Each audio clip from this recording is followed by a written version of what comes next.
may magiging bias dito. Wait lang. Huwag na ako magsalita! Di ko kasi gets eh. Try natin tanggalin si Kong sa image. Bilib ako dito sa tao na to. Kasi para siyang, loko-loko. Nung nakaraan, puro pagkain. Ngayon, mga YouTuber naman. Total tayo, nasa Z tayo. May karapatan tayo mag-judge kung sino sa mga YouTuber sa Pilipinas ngayon ang nasa S, A, B, C, or D. YouTuber number 1. Si Zark. Sa tingin nyo, saang letra pumapalo si Zark? Sa akin, number 1 siya sa category niya eh. Ako sa akin, B. Pareho ako eh. Kumbaga sa niya, larangan niya, siya talaga ng top 1 eh. Mabibigat ang niyan, kasama niya dyan eh. Okay, so si Zark, saan siya happy? Ang napagkasunduan ng team, dito siya sa B. Pero possible na umanga to. Next.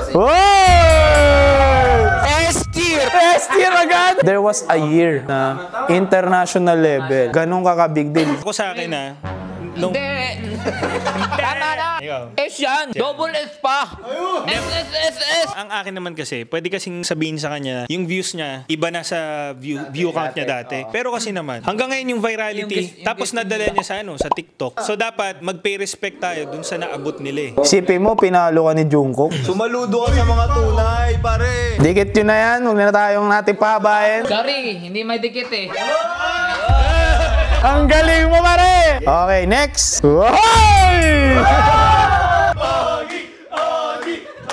Ito ang nagsimula ng mga interview sa YouTube. Kasi siyempre may sa TV na eh. Sa tingin ko kung si Zark ang horror, siya nag-start nung umiiyak lagi yung interview, artista lahat. So, anong letra natin ilalagay si Mama Od? Ay, nasa lang yan. C lang ako niyan. Kung tatanungin mo sino mas YouTuber sa kanila ni Zark, si Zark. Para magkasundo-sundo tayo, sa Simuna. Kasi malay mo, may lumabas pang ibang YouTuber na nasa interview side. Mama Odds, sa letter C ka muna. Next tayo guys. Si Spart. Sa akin, B. Sino una? Siya o si Zark? Ako sa akin si Spart. Si Spart kasi, pa-A na siya eh. Kailangan niya lang talaga na i-maintain. Dapat mapatunayan mo na sa mga ginagawa mo, consistent ka. Good point. Sa akin, kung pantay sila, mas lamang si Zark. Yung kay Zark kasi, nakakatakot. Akin pare, ibablock kita dyan Kasi si Zark, nasa isang lang siya. Horror. Siya, pwede siyang pumasok doon.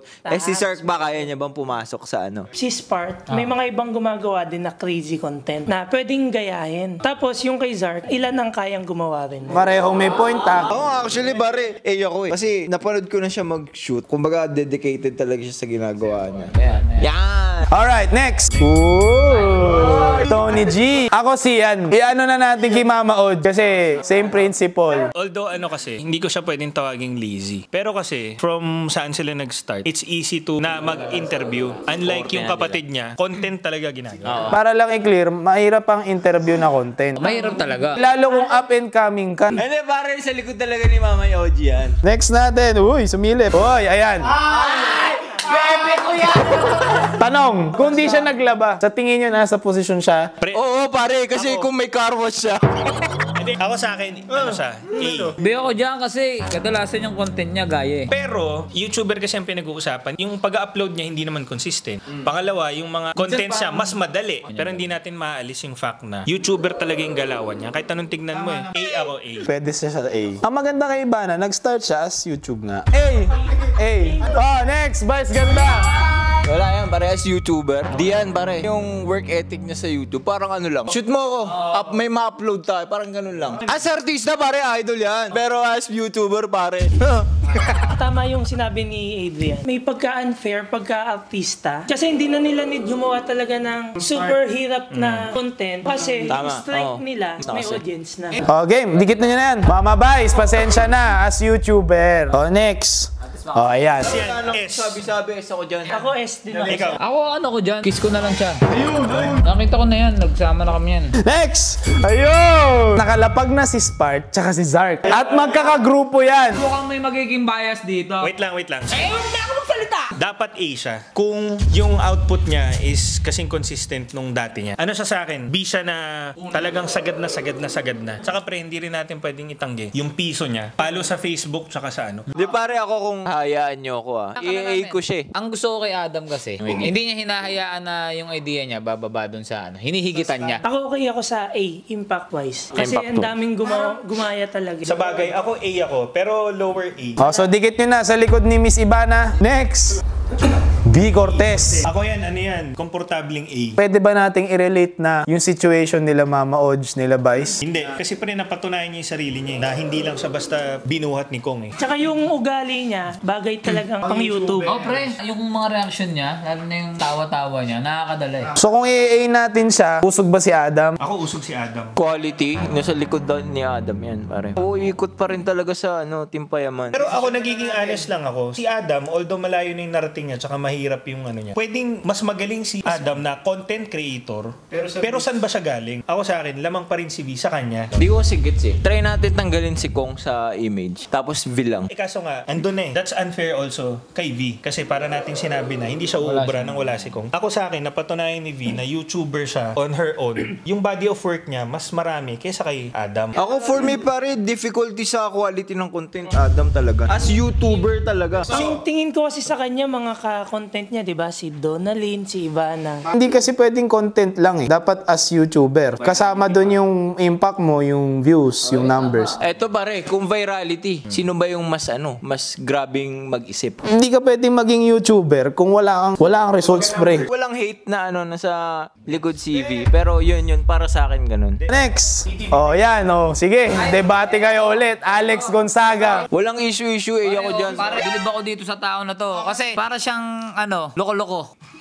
Hindi, pare, bilis ng utak. Malungkot ka na. Lulungkot ka lalo. Hindi, ano yung kanya pa? Pasasayahin ka pa niya. Alam mo yung tulong niya, bukol sa puso eh. Ako sa kanya, magaling talaga eh. Pag may issue, nakakapag-upload agad, nakagawa ng kanta. Tapos meron siyang parang short film. Ay, meme. Jeje Flix pa pala to. Ako dito ako. Ako pwede akong dito, bago siya. Oo, pwede nating adjust doon na. Ako hindi, pare. Likod pa rin siya ni mo ba yun? Saka, madali lang yun, pare, kung gugustuhin ni Donalyn yun. Jeje Flix, tas yung music video. Nag-viral yung Chambe. At saka sa akin, kaya siya nag-S, lagi siyang nasa trending. Tanggalin. Tanggal mo. Donalyn or Alex? Alex ako. Oo, siya. Usog mo si Donalyn. Pakita natin, nausog na si Miss Donalyn. Next na si Alex Pang. Podcast na to. Oh, next. Oh, Gio Ong. yan. Ngayon, ang problema, may 3 na sa S. Saan si Gio? Dito ako. Dulo.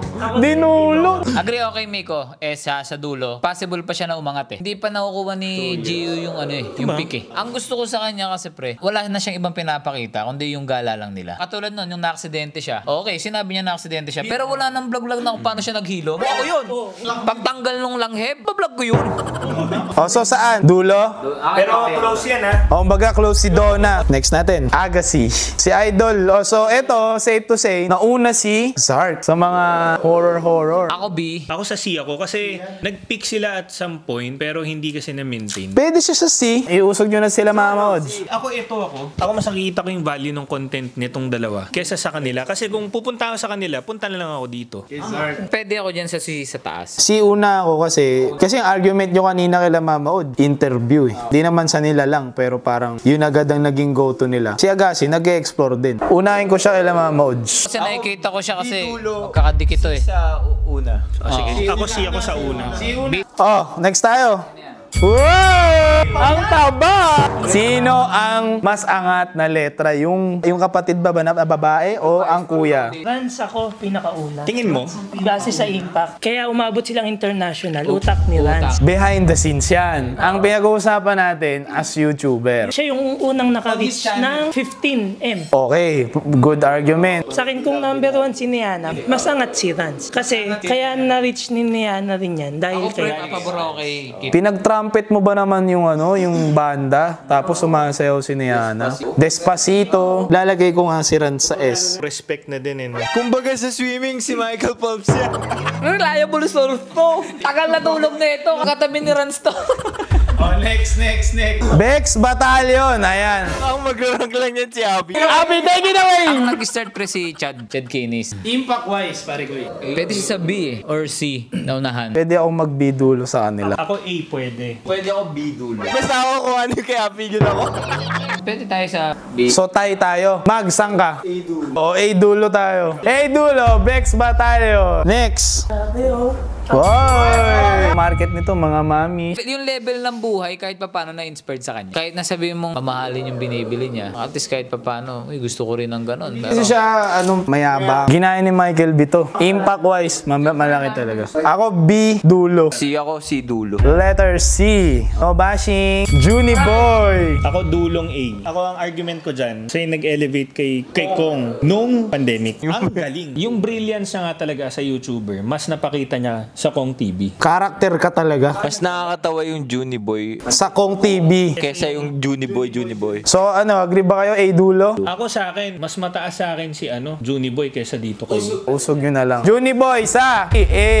Konti na lang to guys, konti na lang. Born Ordonez. Family vlog. Kung Rans and Niana content, pwede kong ihawig kila Bon.